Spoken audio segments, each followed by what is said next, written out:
En fait, quand on est chrétien, quand on traverse une période difficile, on demande conseil aux hommes.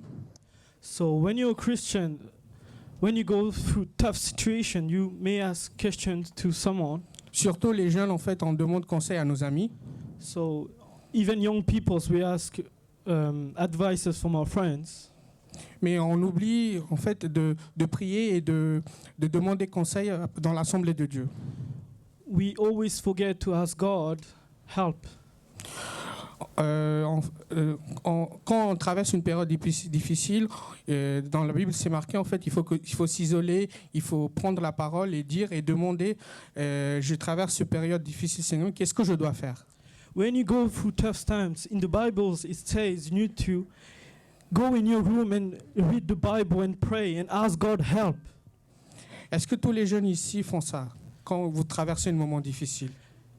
When you go through tough times, does anyone here do this? Je vous invite à méditer par rapport à ça. I give you this advice. Read and pray.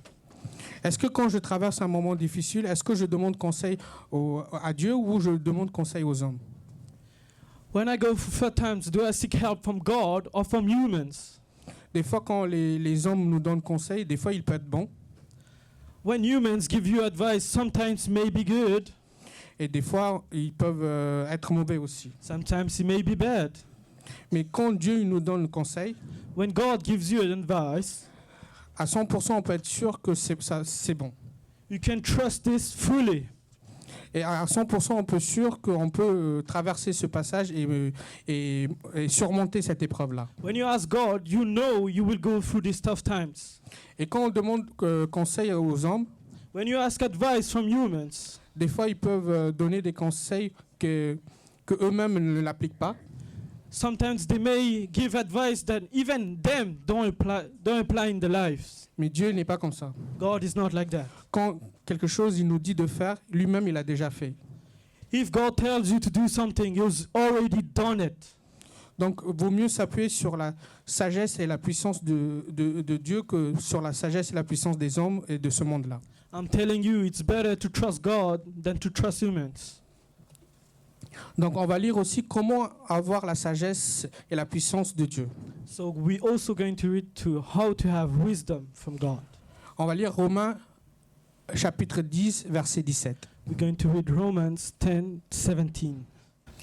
Ainsi, la foi vient de ce qu'on entend, et ce qu'on entend vient de la parole de Dieu. En fait, dans cette verset-là, on voit clairement que la foi, ça grandit en nous par rapport à ce qu'on entend. So we can see that faith grows by what we hear. Vous, dans votre vie, ce que vous entendez, qu'est-ce que vous entendez? Surtout les jeunes. So young people, what do you hear in your daily lives? Quand vous êtes seul, par rapport à ce que vous faites, ce que vous entendez. What do you hear when you're alone, when you're with friends? Je vous invite à prendre cette parole-là et demander dans votre cœur, Dieu, quand je suis seul, qu'est-ce que j'entends? Est-ce que j'entends quelque chose qui te plaît ou quelque chose qui a rapport avec la sagesse de ce monde-là? I'm giving you this advice. Ask God to help you hear correctly. Am I hearing things from the Word or am I hearing things from the Bible, the Word of God? Moi, personnellement, je vous donne un conseil que je pratique, que je vous demande vivement, surtout les jeunes, à pratiquer. So I'm giving you this advice. Que quand vous êtes seul ou quand vous avez un moment, après avoir fini vos devoirs, tout ce que vous avez à faire, So when you're young, when you're alone, when you've done all the things you have to do, for example, the homework or even work, de lire la parole de Dieu. to read the Bible. Si vous ne voulez pas lire la parole de Dieu, écoutez des messages de Dieu. If you can't read the Bible, listen the Word of God. Dans le site YouTube, vous pouvez trouver des messages de Dieu dans toutes les langues, en français, en anglais, en tamoul, dans toutes les langues que vous pouvez. So on internet, on YouTube, you can hear all types of preaching. Donc quand vous écoutez la parole de Dieu, ça permet de vous édifier. So when you listen to the Word of God, it makes your faith stronger. Et vous pouvez écouter aussi les témoignages de certaines personnes, aussi bien dans l'église que sur YouTube ou sur d'autres sites. You can also listen testimony from people around the church or even in the internet. There's very good testimony. Ça permet de vous comprendre pourquoi je traverse ces épreuves-là. It will help you understand why am I going through tough times? Et ça peut permettre aussi de vous rassurer, je ne suis pas seul à traverser ces problèmes-là. And it will help you to reassure yourself, I'm not alone in this. Donc ça permettra aussi de rester dans la foi et de tenir ferme dans la foi. It will help you stay strong in God and have good faith. Et pour cela, en fait, pourquoi on doit écouter donc pour ça, en fait, on va prendre Éphésiens 2, verset 8, s'il vous plaît. So why do we need to listen to the word of God? We're going to take Ephesians 2, 2:8. 2:8. Ephesians 2:8. Excusez-moi, c'est Éphésiens 3, 17, s'il vous plaît. It's Ephesians 3:17, sorry. De sorte que le Christ habite dans votre cœur par la foi, je prie que vous soyez enracinés et fondés dans l'amour. Vous pouvez le relire, s'il vous plaît? En sorte que Christ habite dans vos cœurs par la foi, afin qu'en étant enracinés et fondés dans l'amour. En fait, dans cette verset-là, on voit que pour que le Christ soit dans votre cœur, il faut que votre cœur soit habité par la foi et il faut que votre cœur soit enraciné dans l'amour. Donc, les deux choses qui est plus important pour que Christ, notre Dieu, habite dans votre cœur, c'est l'amour et la foi. So the things needed to welcome God in your hearts, welcome Christ in your hearts, it's faith. No, it's love and foundation, sorry. Donc on voit que l'amour et la foi, c'est quelque chose de très important dans une vie de chrétien. We can see that love and foundation is very important. Là, on va prendre 2 Corinthiens 5, verset 7, s'il vous plaît. We're going to take 2 Corinthians 5:7. 5:7. Car nous marchons par la foi et non par la vue. En fait, notre vie de chrétien, on marche pour aller à la vie éternelle. So in your Christian life, you walk through to get to eternal life. On ne doit pas marcher par rapport à ce qu'on voit. En fait, quand on voit quelque chose, on va le croire. So when you see something, you don't need to believe it. En fait, une vie de chrétien, la foi, ça se développe sur quelque chose qu'on n'a pas vu, mais on croit. Faith is something you don't see, but you trust in it. C'est comme ça que la foi, elle se développe. On n'a pas vu Jésus, You didn't see Jesus. on ne l'a pas vu crucifié, You didn't see him crucified. on ne l'a pas vu ressusciter au bout de 3 jours, You didn't see him risen from the dead. mais on croit en tout ça. But you trust him fully. On n'a pas vu l'endroit où on va habiter, où on va avoir la vie éternelle, You didn't see where you're going to rest when you have eternal life. mais on croit en tout ça parce que même on ne l'a pas vu, on croit en tout ça.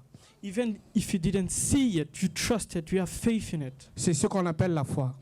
This is faith. Quand vous traversez un moment difficile par rapport à tout ce que vous voyez, vous disiez je ne leverai jamais de ce problème-là, je surmonterai jamais ce problème-là.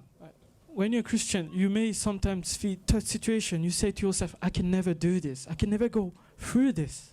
Mais il ne faut pas croire en ce qu'on voit. You don't need to trust what you see. Il faut croire en Jésus, You need to trust in God. il faut croire en la parole de Dieu. And you need to trust in the word of God. Donc si on croit en ces deux choses-là, If you trust in the word of God and God, vous pouvez surmonter tous les problèmes que vous traversez. you can go through every situation. Et pour ça, on va prendre aussi 1 Timothée, verset 6, 12, s'il vous plaît. We're going to take 1 Timothy 6:12. 1 Timothy 6:12. Combat le bon combat de la foi, saisis la vie éternelle, c'est à elle que tu as été appelé et c'est pour elle que tu as fait une belle profession de foi en présence d'un grand nombre de témoins. Donc chaque chrétien, d'après ce verset-là, il y a un soldat. So through this verse, we can see that every Christian is a soldier. On a un combat à faire. You have a fight to do. À chaque fois, en fait, quand on traverse une tribulation, quand on traverse une épreuve, c'est un combat pour nous. So every time you go through tough situation, you go through problems, it's a fight. Donc pour surmonter ça, la foi est très importante. So to go through this, you need to have faith. Donc comme on est un soldat, on a des armures et on a des armes. So when you're a soldier, you have armor, you have everything to resist. Et cette partie-là, en fait, est bien détaillée dans l'Éphésiens 6. Je vous invite à lire quand vous êtes chez vous. So about the armor of God, I give you this advice. Read Ephesians 6. Mais la foi est représentée comme un bouclier. Faith is like a shield. En fait, le bouclier est très important. A shield is very important. Ça nous protège It protects us. par rapport à toutes les attaques venues de l'extérieur. It protects us from any attacks coming from the front. Donc, avec la foi, on peut se protéger So with faith, you can protect yourself et on peut avancer. and you can go forward. C'est pareil dans la vie des chrétiens. La foi nous protège It's like that in the Christian life. Faith protects us et permet d'avancer dans la vie. and it helps us grow in our daily lives. Et quand vous lisez ce verset-là, en fait, la parole de Dieu est importante aussi. Avec le prière, il permet aussi d'attaquer. So we can see in this verse that with prayer, you can also attack. En fait, la parole de Dieu nous fait grandir en foi, So the word of God makes us grow in faith. mais il aussi permet, avec le prière, d'attaquer notre ennemi et de gagner le combat. So with reading the word of God, with faith, you can also attack the enemy. Protect yourself. Donc on voit l'importance capitale de la parole de Dieu dans notre vie chrétienne. So we can see how the word of God is very important in our daily lives. Donc comme je viens de décrire dans cette verset-là que chaque chrétien est un soldat, So we see that each Christian here is a soldier. comment doit comporter un soldat, un bon soldat de Dieu? How can you be a good soldier? En fait, je vous invite à prendre Juge chapitre 7. I giving you this advice to take Judge 7. En fait, dans tout ce chapitre-là, je vous invite à lire dès que vous partez chez vous. So I give you this advice. When you get home, read Judge 7. Ça parle de combat de Gideon. It talks about the fight of Gideon. Gideon. En fait pour résumer un peu le sujet, So to resume it, Gideon veut aller au combat pour combattre l'ennemi so Gideon wants to go fight. et il demande la permission à Dieu. So he asks permission from God. Et Dieu donne la permission And God gives him permission. et il dit que de rassembler tous les hommes And he says to him to gather all the troops. et il rassemble tous les hommes. And he assemble all the troops. Et Dieu il dit qu'ils sont trop nombreux et si vous gagnez, ils vont dire que c'est grâce à nous, grâce à notre force que vous avez gagné. So God says here that there's too many people. If you win, they're going to say, because we are strong, because we are many, we won. Et Dieu il dit que tout ce qu'ils ont peur d'aller au combat, de rentrer chez eux. So God says, every person that is scared, go home. En fait, là, par rapport à cette verset-là, ce que j'ai compris, So what I understand from this, ce que Dieu m'a révélé, so what God revealed to me, c'est que quand une église est forte, when a church is strong, c'est pas par rapport à ses nombres, it's not by its people. c'est par rapport à comment on est impliqué dans notre vie chrétienne. It's how you, in your daily life, you talk to God, you read for your Bible, Et comment on fait notre ministère que Dieu nous a donné. and how you do the job God gave you. Je vais vous détailler par rapport à cette partie-là. Et en fait, il y a la moitié des personnes qui rentrent chez eux. So I'm going to tell you more. That most of the people, half of the people go home. Et ils avancent pour aller combattre. So they go through to go fight. Et Dieu, il reparle à Gideon. So God talks again to Gideon. Et il dit, ils sont encore trop nombreux. There's always many people. There's too many people again. Et il dit d'amener sur un point d'eau.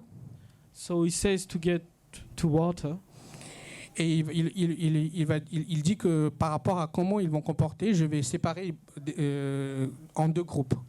So I'm going to split in half the troops. Et il y a certaines personnes, So these people, ils ont posé leur bouclier, they let go their shield. ils ont posé tous leurs armes. They let go all their weapons. Et quand ils sont en train de boire de l'eau, ils sont en train de s'amuser, de se plaire en buvant de l'eau. So they started enjoying themselves, drinking water, playing. Et quand j'ai lu ce passage-là, Dieu m'a révélé que Dieu il nous a appelés pour faire son ministère, il nous a appelés pour sa but. So God called us for a goal. He called us for a special goal. Et nous, avec Dieu, à travers notre vie chrétienne, il peut nous bénir, ça c'est évident. Through a Christian life, God can bless us. Et il ne faut pas s'appuyer sur notre bénédiction. Don't put all your trust in God's blessing. Il faut pas oublier pourquoi Dieu nous a appelés, parce qu'on est béni. You must never forget why you were called, because you are blessed. Grâce à Dieu, on peut avoir plein d'argent, Thanks to God, you can have many money. You have much money. on peut avoir beaucoup de maisons, You can have a lot of houses. on peut avoir les voitures de dernier cri. You can have the latest cars. Mais si Dieu les a appelés pour un but et vous avez oublié ce but-là et vous courez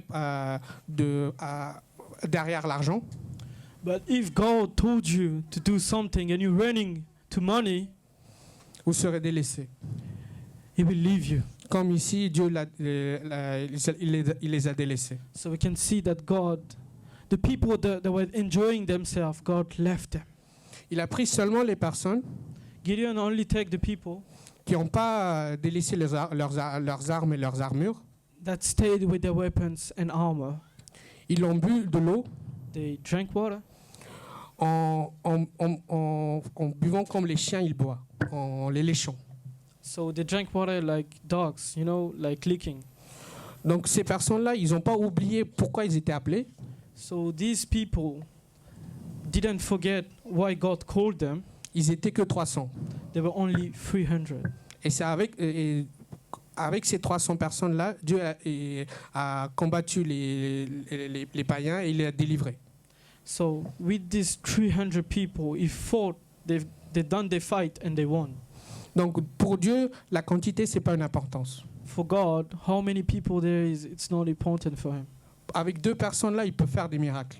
With 2 persons, he can do miracles. He can Mais do c'est great things. Mais ces 2 personnes-là, ils doivent consacrer sa vie, tout ce qu'il a, 100% à Dieu. But those 2 persons needs to consecrate their life fully on God. Là, je vous invite à tous les jeunes, est-ce que vous êtes dans ces groupes-là? Est-ce que vous êtes au dernier parmi les 300? Est-ce que vous êtes parmi le premier groupe? Est-ce que vous êtes parmi le deuxième groupe? So I'm giving you this advice, young people. Are you among the 300 people that won, or are you in the 300 people that lost, that God left them? Donc, si quand vous posez cette question-là, Dieu vous révèle, non, tu n'es pas parmi ces 300 personnes-là. You need to ask God if I'm among the 300 persons.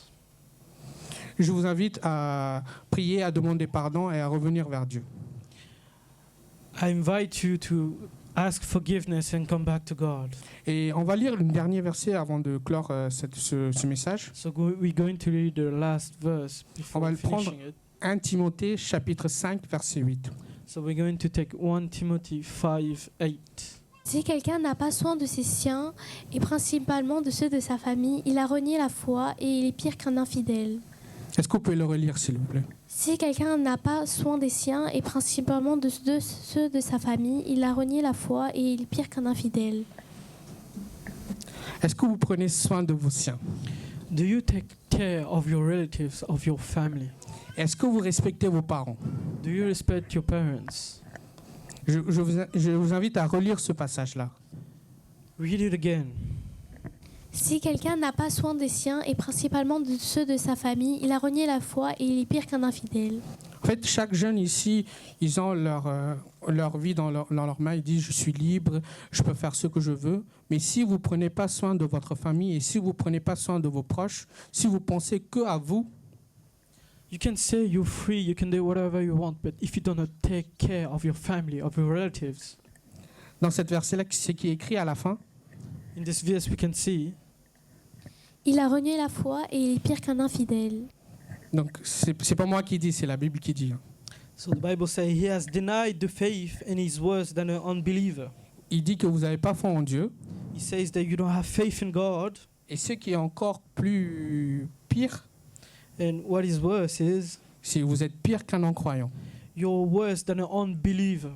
Donc, chaque jeune ici, je sais que vous traversez une période difficile, que c'est difficile de penser aux autres, de prendre soin, de respecter nos parents. It may be hard for tough situation to respect the people around you, to respect your family, to respect your dad, your mom. Mais c'est pas moi qui le dis ça. Je ne l'invente pas, ce verset. It's in the Bible. I don't say this for anything. Donc, d'après ce verset-là, vous reniez la foi. Sans la foi, pour moi, vous ne pouvez pas être un bon combat. Et sans vous livrez pas un bon combat, vous ne pouvez pas avoir la vie éternelle. Without faith, you cannot fight against evil. You cannot protect yourself. Et vous êtes pire qu'un non-croyant. And you're worse than an unbeliever. Je redis ça, c'est pas moi qui le dis, c'est écrit dans la Bible. It's written in the Bible. Donc, chaque jeune ici, il faut que vous respectiez vos prochains, il faut que vous preniez soin de vos prochains et surtout, respectez vos parents. So you need to take care of your relatives, the people around you, your family, and God will protect you. Et surtout, par rapport à lire la parole de Dieu, écouter des messages et fortifier dans votre foi, Dieu va vous aider pour ça, il va vous édifier.